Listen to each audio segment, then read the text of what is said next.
And hello, everybody, and welcome to the Be Real, Get Real podcast. I am your host, Nancy Matthews, and this Be Real, Get Real podcast is brought to you by Women's Prosperity Network, sharing real stories from real women. And that's what we've got with us today. I am delighted to introduce you to a great friend, an amazing woman, a former rocket scientist. You worked at NASA, and she's now an energy healer, speaker, author, spiritual teacher. She's just amazing. I can't wait to introduce you to her in a moment.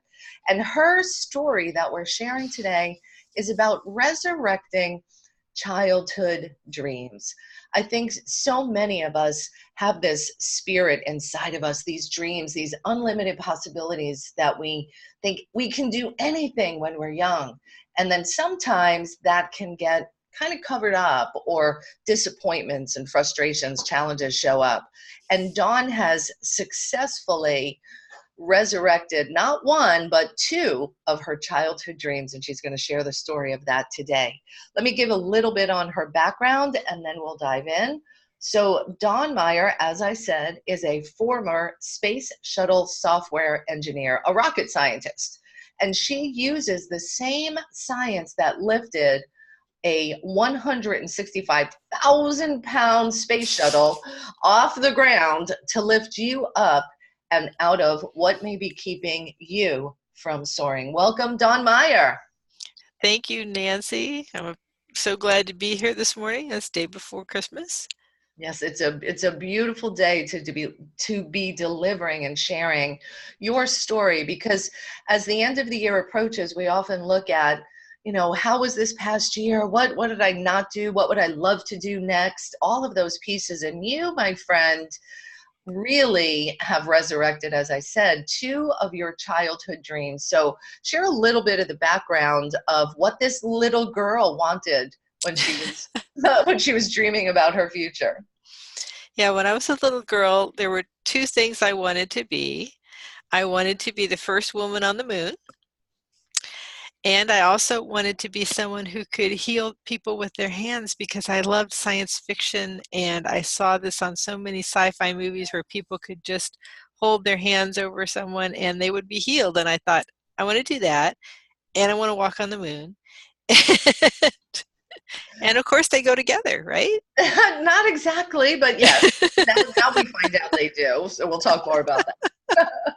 So talk a little bit about the concept when you told people as a child, I want to walk on the moon. What kind of reaction did you get around your family, your friends?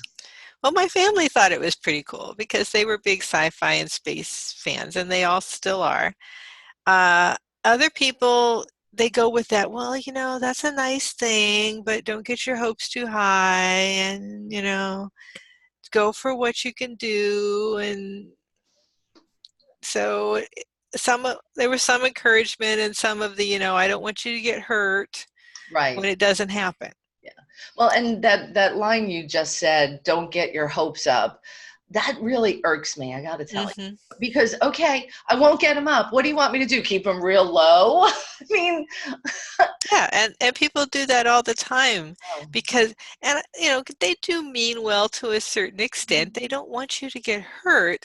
And yet when they don't allow you to be everything that you can be and reach for what it is you like to have, that's not necessarily what you want to be. Playing small doesn't suit people.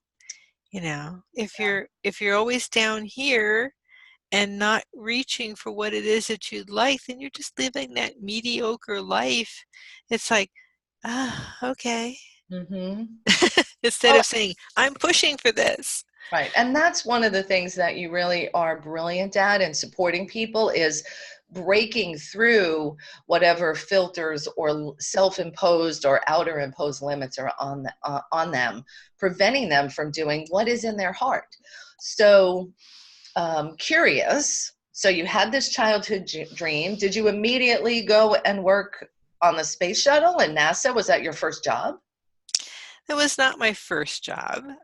What happened was I had applied for this job from college because I had been reading about becoming an astronaut and all of that, like I wanted to do. And it said you had to have a master's degree or preferably a doctorate. I had a bachelor's degree. So I thought, okay, I got to put in some more college time. So I went to this engineering firm and I applied for this job, and things were going along nice in the interview, and then he asked me something about where I saw myself in 5 years. And I said, well, I'd kind of like to be living in Florida near the space program because I want to be an astronaut. Well, my interview was over. Right. I'm not staying here. Yeah, that was it. My interview was over, and I thought, oh, great, I screwed that up. So I ended up having to take a job working as a computer programmer at a warehouse distribution firm, which wasn't what I wanted to do. However, what happened was then my first husband, his parents were living in Florida near the Space Center. Convenient. So at Christmas they said, why don't you come down? And I said, sure. So I just went in and I told my boss I was going to take Christmas off and go to Florida. And they said, okay. And everybody said, what do you mean you got Christmas off? Wait, hold on a second. I want to dial back for a moment. So you got this job working at a warehouse in their computer programming department. Yes. How long were you at that firm? Altogether, let's say about 9 or 10 months. 9 or 10 months. So not that long. No. Okay. Awesome. So it was, it was there, and I had no idea how long I was going to be there, And so, I had only been there like 5 or 6 months when I told them I was taking Christmas off, and they told me I could have it. And everybody said, what do you mean you got it? How did you do that? And I said, I told them I was taking it off. What? I just assumed I would have it. All right. Exactly. I just assumed I would do it. Yeah. So you go down to Florida. Yeah. And so again, I was glad I screwed up that first interview. Yeah. But anyway, we'll come back to that. And so I went to Florida, and we're, doing the touristy things and went toured the Space Center and all that. And I'm looking like, oh man, I want to be here. And on Sunday after Christmas, there was this ad in the paper for software engineers on the Space Shuttle program.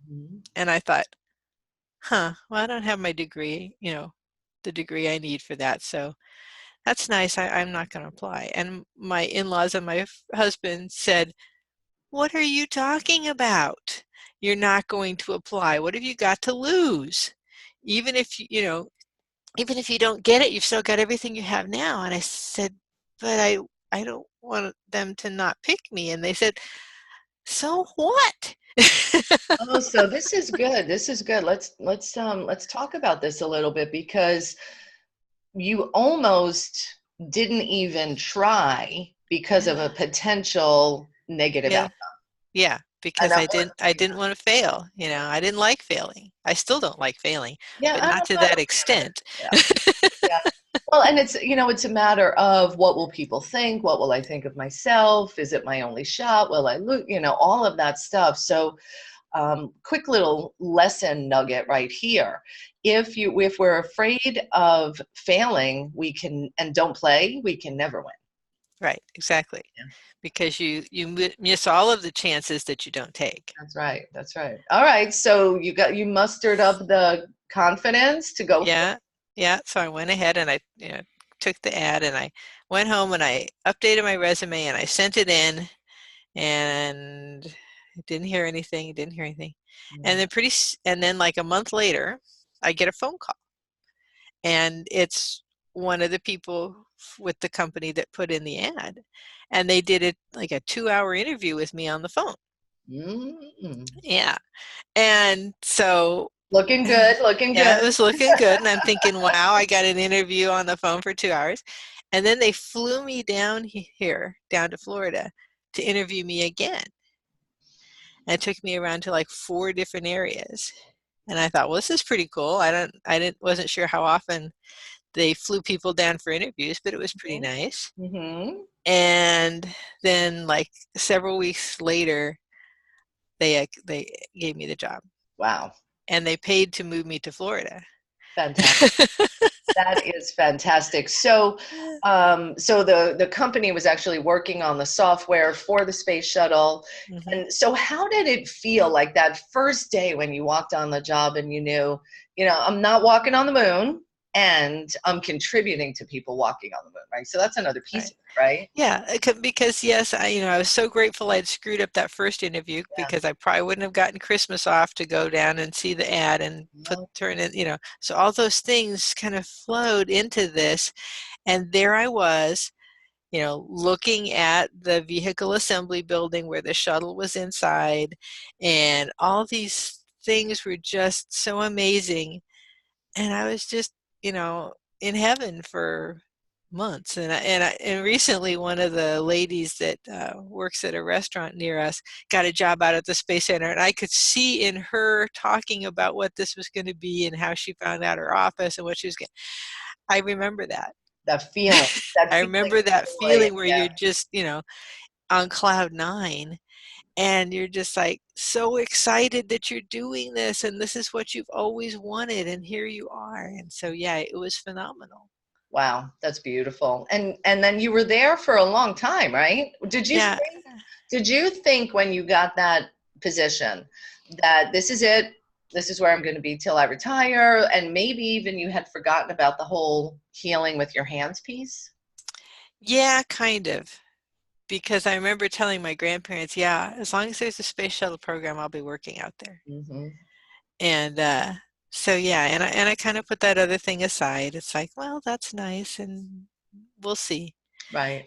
And then so 10 years go by, and I get a divorce from my first husband, and I'm looking for something that will bring me some peace. Mm.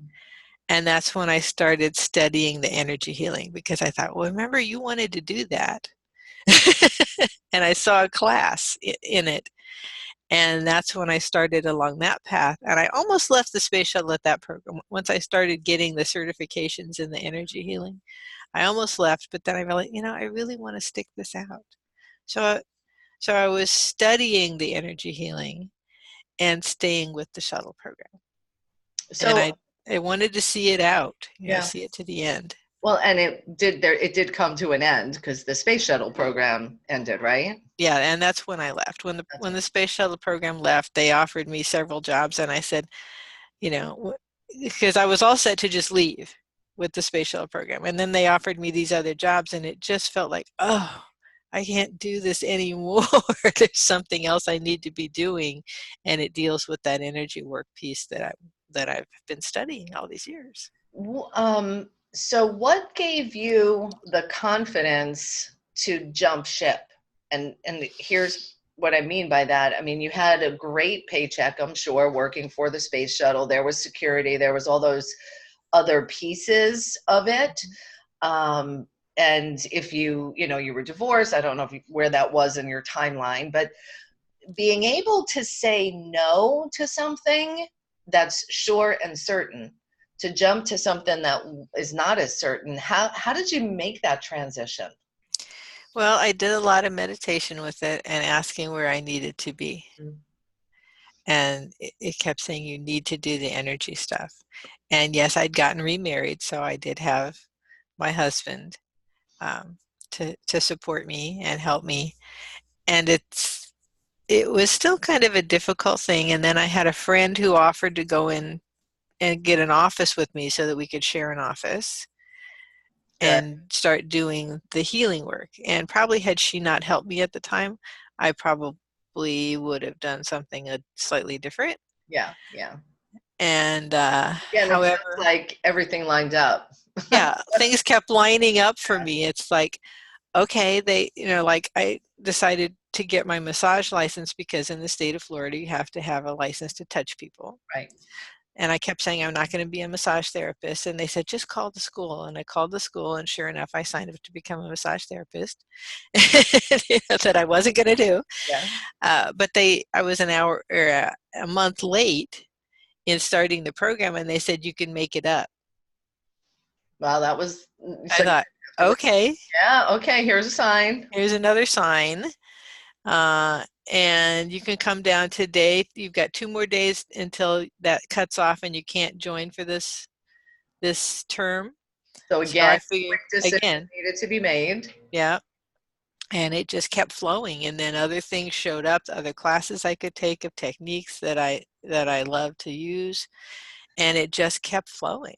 I love it. And that's what energy healing is all about, right? So Exactly. thank you for sharing that part of the story. I got another question for you as it relates to science, energy healing. And lots of people refer to this energy type thing as woo-woo and not real. And I mean, you are a scientist and showing and using energy healing to move people forward so they can have their best lives, so they can feel better. How was it for you, and I refer to it like this quite often, coming out of the closet?